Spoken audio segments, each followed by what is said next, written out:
कैसे मिला पृथ्वी को अपना नाम ध्रुव के वंशज राजा अंग का पूरी धरती पर शासन था।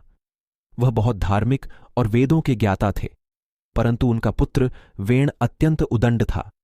उसका धर्म, नैतिकता और वैदिक संस्कारों पर तनिक भी विश्वास नहीं था। वह बड़ा हुआ तो अत्याचारी हो गया। ऋषि मुनियों ने उसे बहुत समझाया, लेकिन वेण के व्यवहार में सुधार नहीं हुआ, बल्कि उसकी उदंडता बढ़ती गई। आखिरकार आर्षियों ने निर्णय लिया कि वेण का जीवित रहना समाज के लिए घातक होगा। इसलिए उन्होंने अपने तपोबल से वेण को मार डाला। वेण की मृत्यु से धरती अनाचार से मुक्त तो हो गई, किंतु उसका कोई शासक नहीं रहा। वेण निस्संतान था, इसलिए अर्षियों ने वेण के शव को मथकर संतान उत्पन्न करने का निश्चय किया। ऋषियों ने वेण की दाहिनी जांघ को मथा तो एक अत्यंत कुरूप प्राणी प्रकट हुआ। उससे निषाद वंश की उत्पत्ति हुई। फिर ऋषियों ने वेण की दाहिनी भुजा को मथा तो एक तेजस्वी बालक उत्पन्न हुआ। उसका नाम पृथु रखा गया। पृथु बड़ा हुआ तो अत्यंत बलशाली और ओजवान बन गया। उसने अश्वमेध यज्ञ भी पूर्ण कर लिया, परंतु उसका राज्याभिषेक नहीं हो पाया था। एक दिन पृथु को पता लगा कि पृथ्वी ने भोजन देना बंद कर दिया, जिससे समस्त प्राणी जगत पर संकट के बादल मंडराने लगे। आर्षियों ने पृथु को बताया कि प्रकृति का यही नियम है कि राजान हो तो भूमि में कुछ नहीं उगता, इसीलिए संसार की यह दशा हो रही है। भूलोक ने सब कुछ भीतर छिपा रखा है।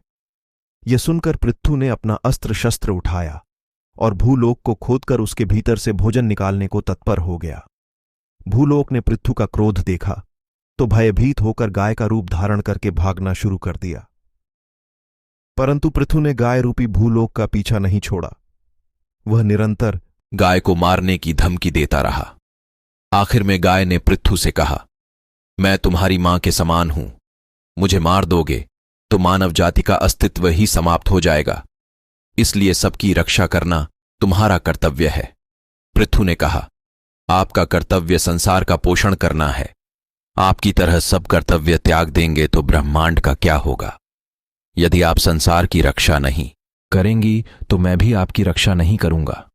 इस पर गाय बोली, प्रकृति का नियम है कि राजा न हो तो मैं भोजन नहीं दे सकती। वेण की मृत्यु के बाद कोई राजा नहीं बना, इसलिए मैंने भोजन देना छोड़ दिया। यदि आप राजा बन जाएंगे तो मैं फिर से भोजन देने लगूंगी। ये सुनकर पृथु ने कहा, भोजन के लिए प्रजा का राजा पर निर्भर होना सही बात नहीं है, इसलिए इसका विकल्प खोजना होगा। पृथु ने इस समस्या पर गहन सोच विचार किया और वह इस निष्कर्ष पर पहुंचा कि ऐसी परिस्थिति भविष्य में दोबारा भी उत्पन्न हो सकती है, इसलिए लोगों को आत्मनिर्भर बनाना होगा। अभी तक धरती स्वतः भोजन देती थी, परंतु पृथु को महसूस हुआ कि मनुष्य को धरती के गर्भ से स्वयं भोजन प्राप्त करना सीखना होगा। इसका लाभ यह था कि भूलोक द्वारा प्रदान किए जाने वाले अन्नादि के अतिरिक्त मनुष्य अपने पुरुषार्थ से भी पृथ्वी से भोजन पैदा कर सकेगा, ताकि भोजन का कभी अभाव न हो। इस विचार से पृथु को बड़ा संतोष हुआ और उसने तुरंत इस दिशा में कार्य आरंभ कर दिया। कहते हैं, पृथु ने अपने धनुष की नोक से समस्त धरती को समतल कर दिया और भूमि के समतल होने से सर्वत्र मैदान तैयार होने लगे। इसके बाद पृथु ने खेत खलिहान बना दिए और यहां से कृषि का आरंभ हुआ। मनुष्य जाति जो अब तक पशुपालन और आखेट से काम चलाती थी, अब कृषक की भूमिका में आ गई थी।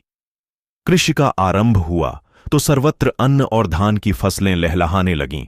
इस तरह महाराज पृथु ने अपने श्रम और संकल्प से धरती का स्वरूप बदल दिया।